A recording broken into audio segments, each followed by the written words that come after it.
I've got a host of other issues I want to pick Gerald Celente's brain on.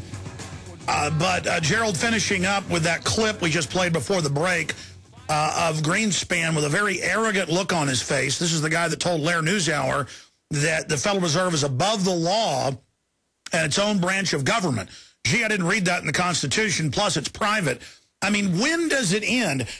Because they're old men and look like they've been put in a microwave and are wearing suits, we've got to just let them gut and destroy everything? What does it signify that they're talking about just printing money to a Weimar Republic level and that they're openly talking about QE3, Gerald?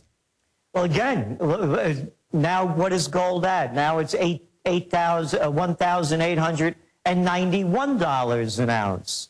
So that's what they're doing. Maybe, you remember in the old Weimar Republic, they had the wheelbarrows? Maybe we could have Bernanke barrows now. So you could load them up, we'll put bungee cords on them to hold the money in so you could buy a loaf of bread. There's not one thing I agree with that guy Rick Perry over there that's running for president, except this one thing about him saying that Bernanke should be brought up for treason. And so should this other guy, Greenspan. And by the way, everything that these guys predicted has been wrong, just for the record, but they keep bringing them back for their expertise. They are robbing the people in front of our eyes. I read to you that piece from Bloomberg that was reported yesterday.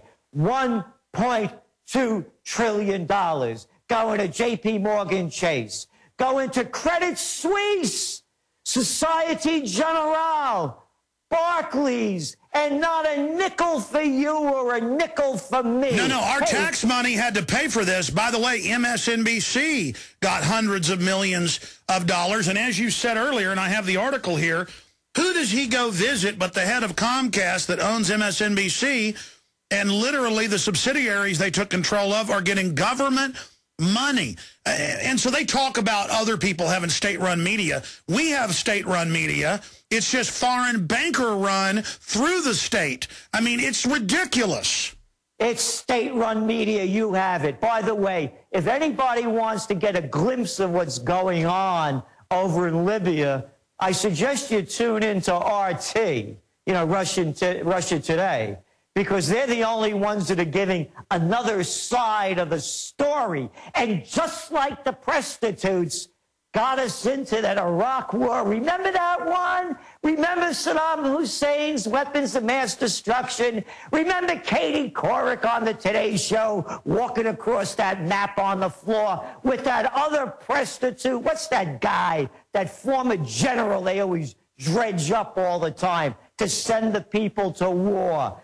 And they do it all. Remember the New York Times, the toilet paper, a record about Saddam Hussein's yellow cake and them aluminum tubes.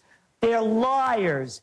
All they're doing is what every prostitute does. They serve their masters. And if you were to put them all together, you wouldn't come up with one pair of cojones among them all. They're all suck-ups and sellouts, and they're selling out this country.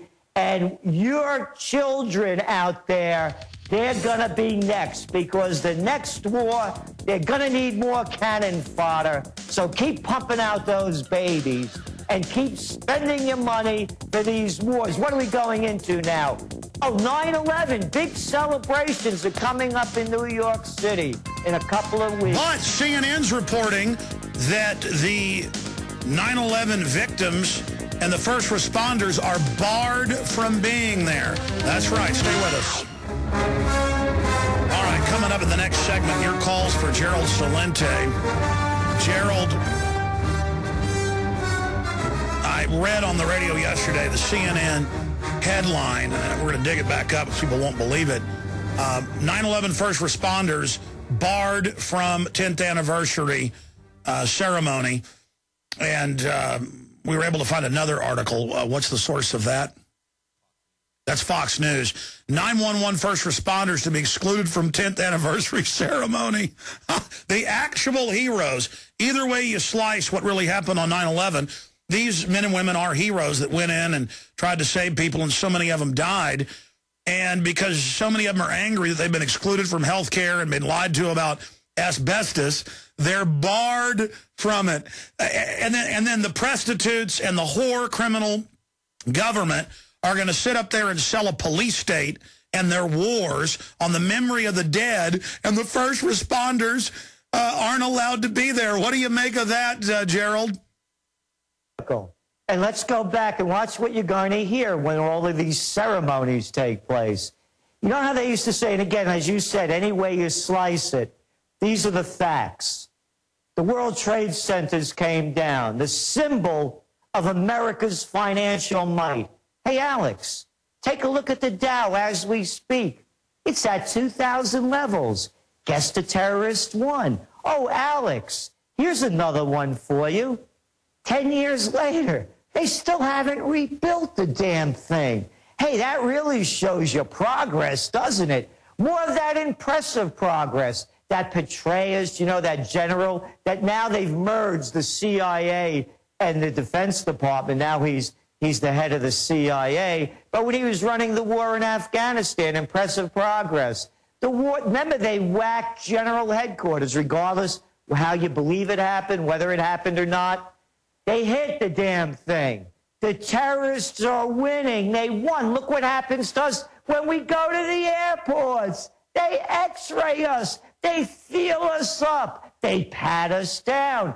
Look at the Patriot Act. We have no more constitutional rights. The terrorists won. You won't hear any of this when they have the celebrations. We've lost how much since that time on the wonderful war on terror? Now we have Homeland Security. The terrorists won. Well, that's it. They're going to be celebrating how they use the terror attacks to fully gut the country and take all of our freedoms. So it is a celebration. So, of course, they don't want the first responders there. They're Al-Qaeda. In fact, guys, print me the article, First Responders to Get Medical Care have to be put through a terror database. Finally, Congress passed a law to give them some basic health care. When they've done the CAT scans, it's admitted their lungs are full of asbestos, you name it. But they have to go through a terror database every time before they get health care like they're terrorist. Again, this is what happens. It's the merger of state and corporate powers. Fascism has come to America. Call a spade a spade. Again, look what's happened to this country since 9/11. It was bad before, but now it's terrible. Well, I know. By the way, Alex, just let me interject. Every now and then I get these emails from people. Hey, listen, Celente, if you don't like it here, leave. And you know what? I got news for them. You leave. You're the guys that are screwing the joint up. You're the ones that are changing the Constitution. Don't tell me to leave, Jackson. You pack up your gear with the rest of your fascist buddies and go someplace else where you'll feel at home. I love it. Absolutely. I defend the Bill of Rights and Constitution. And then people say, if you don't love it, leave it. I'm trying to defend what America's supposed to be. They're bringing in all this alien, anti-freedom garbage and telling us to shut up and take it, Gerald. So absolutely, pack your stuff up, go to a deserted island, and you vampires can all feed on each other. Oh, but you don't want that. You want to suck this country dry first. We're in a race to kick the globalist out of here. Gerald, stay there. I want to get your take on Libya and then go to phone calls on the other side. Stay with us.